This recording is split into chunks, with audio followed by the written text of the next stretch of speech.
सहनाववतु सहनौ भुनक्तु सह वीर्यङ्करवावहै तेजस्विनावधीतमस्तु मा विद्विषावहै। ओम शांति शांति शांति।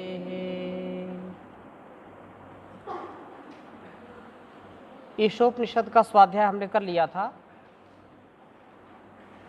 लगभग आपने याद भी कर लिया होगा। सबको याद हो गया। आज केनोपनिषद की चर्चा करेंगे। केनोपनिषद का परिचय, क्योंकि केन शब्द केन कह शब्द का जब रूप चलाएंगे तो तृतीया विभक्ति केन शब्द आएगा, एक वचन। कह, कौ, के, कम, कौ, कान, केन, काभ्याम, कैहि। केन का तात्पर्य होता है किसके द्वारा अथवा किसने, किसने अथवा किसके द्वारा, किससे यह सारा संसार बना है। तो केन अपने आप में एक प्रश्न है। जैसे ईशोपनिषद यजुर्वेद से संबंधित है, यजुर्वेद का 40वां अध्याय है, आपको हमने बताया था पहले। इसी प्रकार से यह उपनिषद सामवेद के ब्राह्मण का भाग होने से सामवेदी है। ईशोपनिषद यजुर्वेदी है, अर्थात यजुर्वेद का 40वां अध्याय है, और सामवेदीय यह उपनिषद केनोपनिषद है।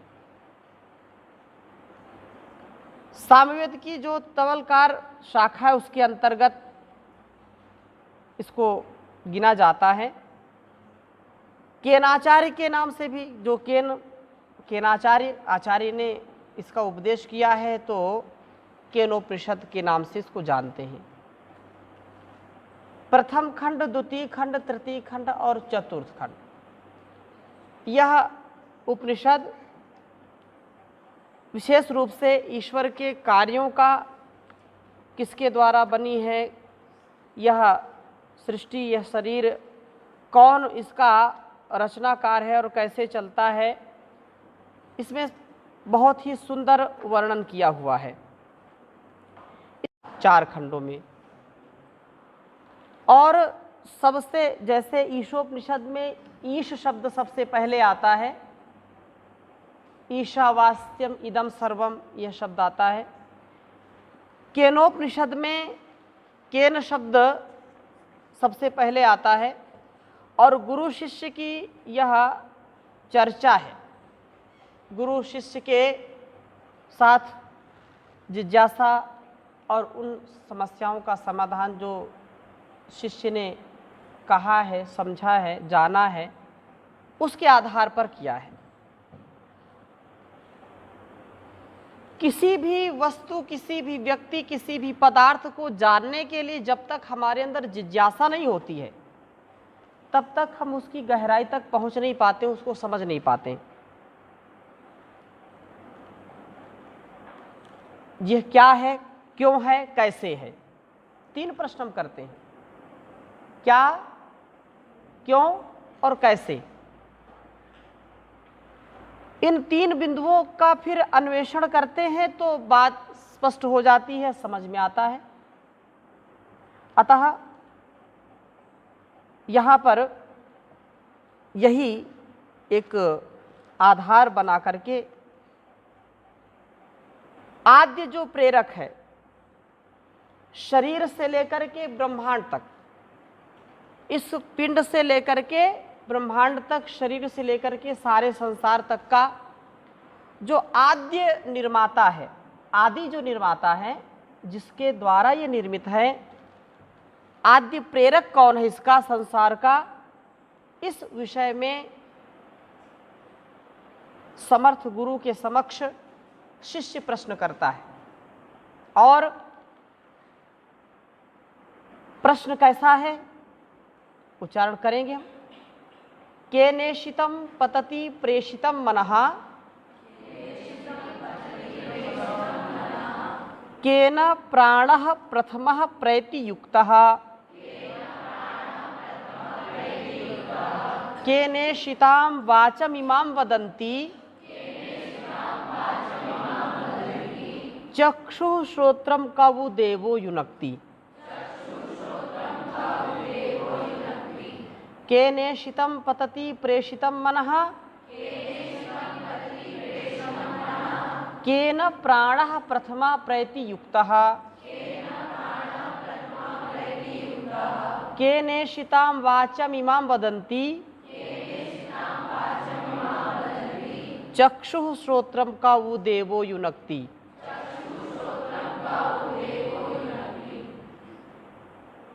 उच्चारण ऐसे भी कर सकते हैं, केनेशितं पतति प्रेषितं मनः, केन प्राणः प्रथमा प्रयति युक्तः,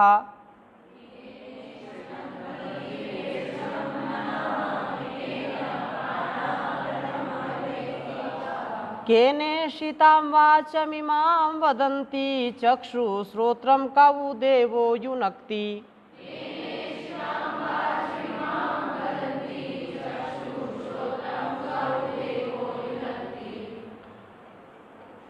केन जो हमने पहले ही कहा कि प्रश्नवाचक है। केन का मतलब होता है किसके द्वारा।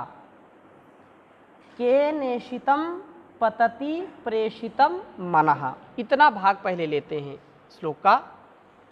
कहा कि केन किसके द्वारा, प्रेषितम प्रेरित किया जाता है, किसके द्वारा, यह मन प्रेरित किया जाता है। इशितम अभिष्ट विषयों को प्राप्त करता है। पतति, केनेशितम पतति प्रेषितम मनः, यह मन किसकी प्रेरणा से, किसके द्वारा प्रेरित किया जाता है और अपने इच्छित विषयों को प्राप्त करता है, उन पे गिरता है। पतति पत्रली गतौ धातु है, और जो है गत्यर्थक धातुएं होती हैं, उनके तीन अर्थ होते हैं, जान, गमन और प्राप्ति। तो इस दृष्टि से शिष्य प्रश्न कर रहा है कि हे आचार्य, हे गुरुवर, आप हमको बताइए कि ये मन जो है किसकी प्रेरणा से अपने इच्छित, जो इच्छा हमारी होती है, वहीं जाकर के ये गिरता है, पतित होता है, वहीं पर उनको पतित मतलब पतति गिरता है, जैसे पत्ता गिरता है, पतति मतलब वहाँ पहुँच जाता है, प्राप्त करता है। जैसे किसी को घर का स्मरण आता है तो वो सीधा घर ही जाता है। अब मैं कह दूं घर, आप अपने अपने घर जाइए, अब इतना कहते ही कुछ भी कहने की आवश्यकता नहीं किसी को, ये कहने की आवश्यकता नहीं कि दूसरे घर में मत जाना। जब अपना घर यह बात कानों पर सुनाई पड़ती है तो अपने घर का एक व्यू, एक चित्र सामने उपस्थित हो जाता है। अपने माता पिता को प्रणाम करो।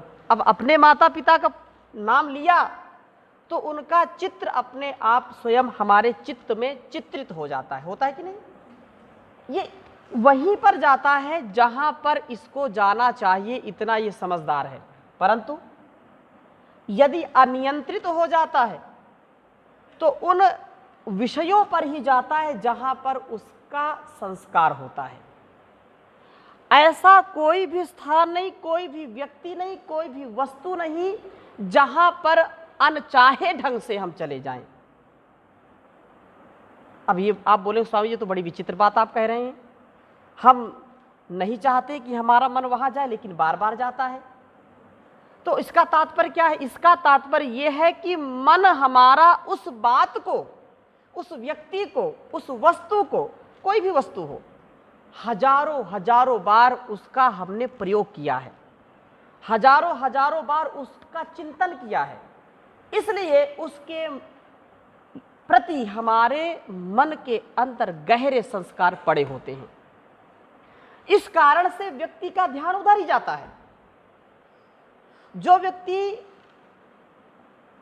मद्यपान करता है, तो मद्यपान करने वाले व्यक्ति को जब जब भी मद्यपान की बात करेंगे तो उसका मन डावाडोल हो जाएगा।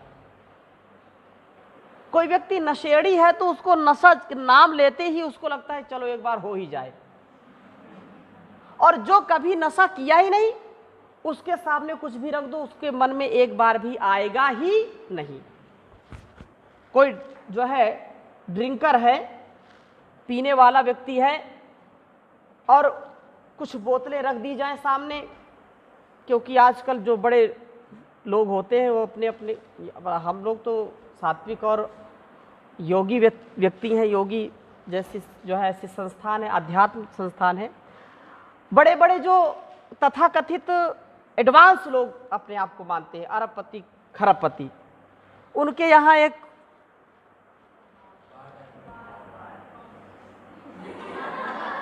मेरे से ज्यादा आप जानते हैं। अब उस व्यक्ति को, जिस व्यक्ति ने कभी उसको छुआ ही नहीं, उसके लिए चाहे कितनी भी कीमती पूरे संसार की जो भी ड्रिंकिंग की चीजें होती रख दीजिए, उसको एक बार मन में नहीं आए तो उसके लिए वो बिल्कुल बेकार है। और एक व्यक्ति जो ड्रिंकिंग करता है उसको एक कक्ष में उसकी खातिरदारी की जाए और उसको बोल दिया जाए कि आप स्वतंत्र हैं, जो जो वस्तु आप प्रयोग करना चाहें कर सकते हैं। अब उसको देखो फिर बल्ले बल्ले उसकी, हाँ, वो बिना लिए बिना पिए मान ही नहीं सकता। क्यों? क्योंकि हजारों बार उसने ऐसा दुस्साहस किया है, ऐसा कुसंस्कार उसके मन पर पड़ा हुआ है कि मन उसका बार बार वहीं जाकर के गिरेगा, वहीं उसको प्राप्त करना चाहेगा। ये कमजोरी है। किसी भी स्थान को, व्यक्ति को, वस्तु को, चाहे या ना चाहे, ये मन बड़ा समझदार है, बहुत बुद्धिमान है। यस्मिन ऋचा साम यजुंस यस्मिन प्रतिष्ठिता रत्ना भाविवारा, इसके अंदर चारों वेदों का ज्ञान है और यह व्यक्ति को महान बना देता है। परंतु यदि मन विषयों में आसक्त है तो इसको बार बार उधर ही गिरा देता है। तो हम उदाहरण दे रहे थे कि ये मन, जो यहाँ पर शिष्य पूछ रहा है कि मन अपने अपने विषय में क्यों बार बार चला जाता है, तो इसलिए जाता है क्योंकि इच्छित है, उसकी इच्छा है। अब जैसे जो व्यक्ति राजनीति के चस्का जिनको लग गया कि नहीं हमको सांसद बनना है, प्रधान बनना है गांव का, अब सुबह शाम उठते बैठते सोते जागते उनसे पूछो वही रट लगा करके रखते प्रधान बनना है। अब प्रधान बनने के लिए फिर अब उनको प्रधानी का इलेक्शन लड़ा भी नहीं और लोगों ने उनको जो है चढ़ाना शुरू कर दिया, प्रधान जी आइए। अब वो सपने भी ऐसे देखेगा। और जिसने कभी विचार ही नहीं किया वो कभी एक बार सपना नहीं आएगा उसको। क्यों? क्योंकि मन में उसने कभी ऐसा विचार ही नहीं किया। ऐसे जो संस्कार हमारे अंदर होते हैं, कहने का आशय यह है कि वही संस्कार हमको वहां तक ले जाते हैं। जिसके जाकी रही भावना जैसी, प्रभु मूरत तिन्ह देखी तैसी। और फिर गलत गलत कार्य करके अपनी जो है फजीयत कराते रहते हैं, ऐसी तैसी कराते रहते हैं। हाँ, तो ऐसे लोग कहते हैं। संस्कार जैसे हैं तो केनेशितम पतति प्रेषितम मनः, कौन इसको प्रेरित करता है अपने इच्छित विषयों को प्राप्त करने के लिए, वहां ही बार बार जाता है। कोई व्यक्ति ऐसे स्वप्न नहीं देखता। अब अगर मैं किसी की बात करूं, आप में से सब कुछ ना कुछ तो स्वप्न देखते ही होंगे, देखते हैं। ऐसे कोई भी इसमें नहीं होंगे मुझ सहित कि कभी स्वप्न ही ना देखा हो। हाँ, ये हो सकता है कोई अच्छे स्वप्न देखता है, कोई बुरे स्वप्न देखता है, कोई मध्यम स्वप्न देखता है, कभी ना चाहते हुए भी स्वप्न आ जाते हैं जिनको आप कभी कल्पना भी नहीं करते, लेकिन कभी ना कभी सुना है, समझा है, जाना है, इसलिए मन उसकी धारणा बनाता है और ऐसे सपने आते हैं। स्वप्न में कभी कोई किसी ने मलमूत्र खाने का स्वप्न देखा क्या? क्योंकि कभी कल्पना ही नहीं की। क्यों विकी जी? ऐसे कोई स्वप्न देखता नहीं है। लेकिन जो जिस रंग ढंग में रंगे लोग होते हैं उसके हजारों बार सपने देखते हैं, देखते कि नहीं? तो अब यह बात समझ में आ जानी चाहिए कि स्वप्न वही आते हैं जिनके लिए हम जन्म जन्मांतरों से लेकर के या इस जन्म से लेकर के या वातावरण ऐसा हमारा होता है, वो स्वप्न वैसे आते हैं। केनेशितम पतति प्रेषितम मनः केन प्राणः प्रथमा प्रेतियुक्तः। किसकी शक्ति से यह प्रथम जो यह प्राण है, किससे सब इंद्रियों से युक्त हुआ हुआ यह प्राण वायु प्रेति अपना व्यापार करता है। माता के गर्भ में 9 माह संतान रहती है और मां के गर्भ में वह श्वास लेती कि नहीं लेती? श्वास लेती है नासिका से। हाँ, जो नाभि से उसकी नाल लगी होती है उसी से उसका पूरा भरण पोषण होता है। और जब शिशु का जन्म होता है, अवतरण होता है, इतना छोटा सा बच्चा, उसको कौन कहता है कि बच्चा सांस लो, अब शुरू करो शुरू करो, है सांस लो? ऐसे तो हम हर चीज सिखाते हैं उसको, परंतु उस छोटे से शिशु को कौन सिखाता है कि अब श्वास नासिका से भरो? वो मुंह को खोल सकता है ना, और मुंह से भी तो ले सकता है वो, लेकिन कौन उसको सिखाता है, कौन प्रेरित करता है कि वत्स नासिका से श्वास भरो और छोड़ो, प्राणवायु लीजिए, कार्बन डाइऑक्साइड छोड़िए, ऑक्सीजन लीजिए? कौन सिखाता है? प्रथमा केन प्राणः प्रथमा प्रेतियुक्तः।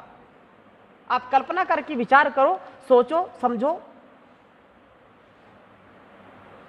कोई भी मां ऐसा कर सकती है क्या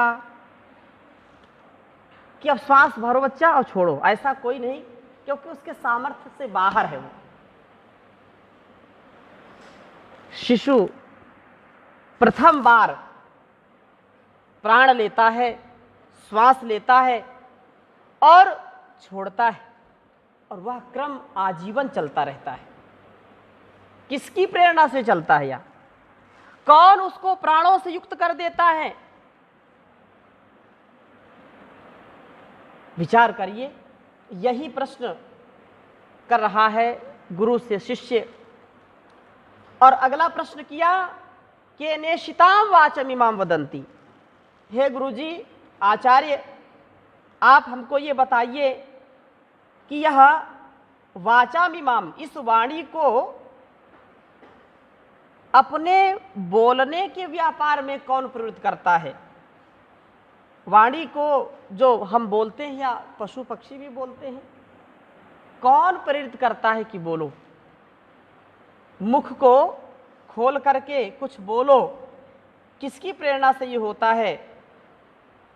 यद्यपि सारे संसार में हम देखते हैं कि बहुत ऐसे बच्चे होते हैं जो बोल ही नहीं पाते, कुछ ना कुछ एक्सीडेंट होता उनके साथ, जुबान बहुत मोटी हो जाती है, मुड़ती ही नहीं है, किसी की जुबान कटी होती है, तो बोल नहीं पाते, वो बोल नहीं पाते, सुन भी नहीं पाएंगे। दोनों का घनिष्ठ संबंध है। जो वाणी है, ये वाणी बोलने में कैसे समर्थ होती है? कोई मशीनरी फिट है क्या? हम क्या बोलना है हमको, ये प्रेरणा कौन देता है कि अब ये बोलो? और वह ध्वनि, वह उच्चारण हम कर देते हैं, सुनते हैं, समझते हैं। तो कहा कि हे गुरुवर, आप बताइए कि यह वाणी का जो प्रयोग है, ये किसकी द्वारा, किसके प्रेरणा से हम कर पाते हैं या कर बैठते हैं? और चक्षु श्रोत्रम का उदेवो युनक्ति। चक्षु श्रोत्र, जो कान है, आँख है, ये अपने अपने व्यापार के लिए, कार्य के लिए उद्यत हो जाते हैं। अपने अपने कार्य से कभी विचलित नहीं होते, कभी विपरीत आचरण नहीं करते हैं। कहने का आशय क्या है कि कानों का काम है सुनने का, तो सुनने का ही कार्य करेंगे। आँखों का कार्य है देखने का, तो देखने का ही कार्य करेंगे। रसना का, चखने का, बोलने का काम है, तो यही करेंगे। एक दूसरे के कार्य में कोई भी दखलंदाजी नहीं करते, कोई बाधा नहीं पहुंचाते। कैसे होता है? कौन करता है? कहा चक्षुः कहा श्रोत्रम देवो युनक्ति। कौन सा ऐसा देव है? हे यह प्रकाशक देव युनक्ति अपने अपने विषयों के ग्रहण करने में प्रथम उत्पत्ति समय में नियुक्त कर देता है। उत्पत्ति जैसे ही जन्म लेता है, और हमने सुना है, ऐसे तो पशुओं के विषय में देखा भी है कि जब शिशु का जन्म होता है तो उसके, ऐसे वेद मंत्र भी आता है कि उसके कान में उसके पिता बोलते हैं, कोसी तुम कौन हो? और अलग अलग उपदेश देते हैं, तत्वमसि तुम जो है ऐसे हो, तुम ऐसे हो। उसको कान में उच्चारण करने का एक विधान है। और उस सोने की शलाका से शहद और घृत मिश्रित जिह्वा पर ओंकार लिखने का विधान है। ये सब विधान क्यों? क्योंकि जब शिशु का जन्म होता है तो उसकी सुनने की सामर्थ्य अच्छी हो, उसकी श्रोत्रेंद्रिय अच्छी हो, उसकी रसना अच्छी हो, वाणी बोलने का सामर्थ्य रखे, नासिका सूंघने का सामर्थ्य रखे, और जो चक्षु है वो देखने का सामर्थ्य रखे। तो हमने तो पशुओं को देखा, जब गाय, भैंस, बकरी के बच्चे जन्म लेते हैं तो साफ सुथरा करके गांव में उसके कान में कुछ बोलते हैं, आवाज़ करते हैं। कभी आप लोगों ने देखा? कई लोगों ने देखा, कई ने देखा नहीं। जब पशुपालन नहीं करोगे तो कैसे देखोगे? हैं? पालते हैं, हाँ, तो पाला है तो उसको बोलते हैं कुछ कि ये बहरा तो नहीं है, उसको सुनाई पड़े। हैं? तो ये जो विधान है, इस विधान से तात्पर्य क्या है, संकेत क्या है? कि ये जो जन्म लेने से लेकर के मृत्यु पर्यंत ये इंद्रियां अपने अपने विषयों में रहती हैं। कान सुनने का, नासिका सूंघने का, रसना चखने का, आँख देखने का काम करती है। ENT समझते हैं? ENT, ईयर, नोज और थ्रोट, इनका सुराख, इनका जो छिद्र है मिलता है ना, एक स्थान पर मिलता है। आप जलनेती भी करते हो, सूत्रेती भी करते हो, नासिका से डाला और मुख से निकाल लिया, ठीक। अब बात यह है कि नासिका से श्वास लेने का विधान है, मुख से श्वास लेने का विधान नहीं है, ठीक है। यदि कोई कहे कि ENT तो एक ही है, चलो नासिका से खाओ और मुख से श्वास लो, ऐसा विधान कोई करे तो उचित है कि अनुचित है? अनुचित है। आप नासिका से ही श्वास ले सकते हैं, मुख से थोड़ी देर ले सकते हैं, उससे ज़्यादा देर तक ले नहीं सकते। कभी ले लिया तो ले लिया, लेकिन अधिक नहीं ले सकते।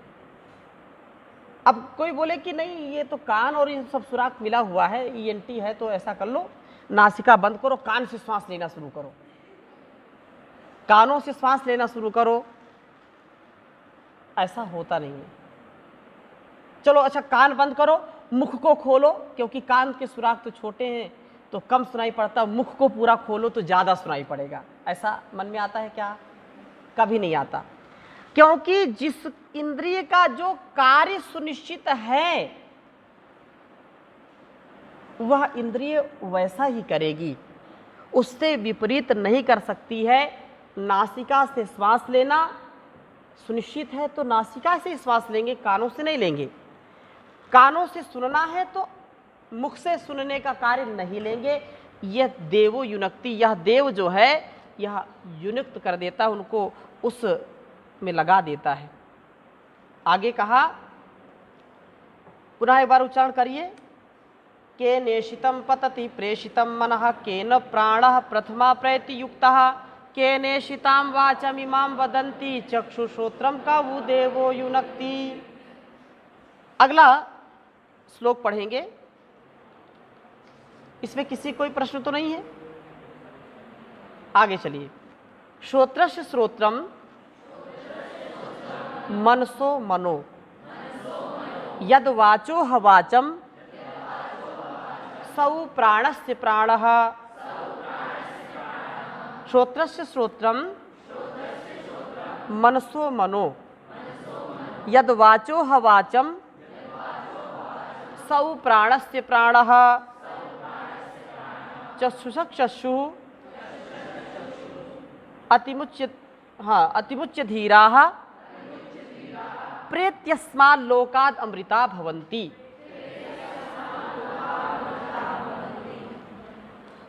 तो कहा श्रोत्रस्य श्रोत्रम, श्रोत्रस्य श्रोत्रम और मनसो मनो, कहा कि वह कानों का भी कान है। क्या कहा? मंत्र का उत्तर जो पहले प्रश्न किया था उस प्रश्न का उत्तर देते हुए आचार्य कहते हैं जो कर्णेंद्रिय का श्रोत्र अर्थात श्रवण शक्ति देने वाला है, जो कान को सुनने का सामर्थ्य देता है, और मनसो मनो जो मन में मनन करने की शक्ति देता है, मन को सुख दुख लाभ हानि जय पराजय आदि को समझने का सामर्थ्य देता है, जो सुख दुख का साधन है, ज्ञान का साधन है।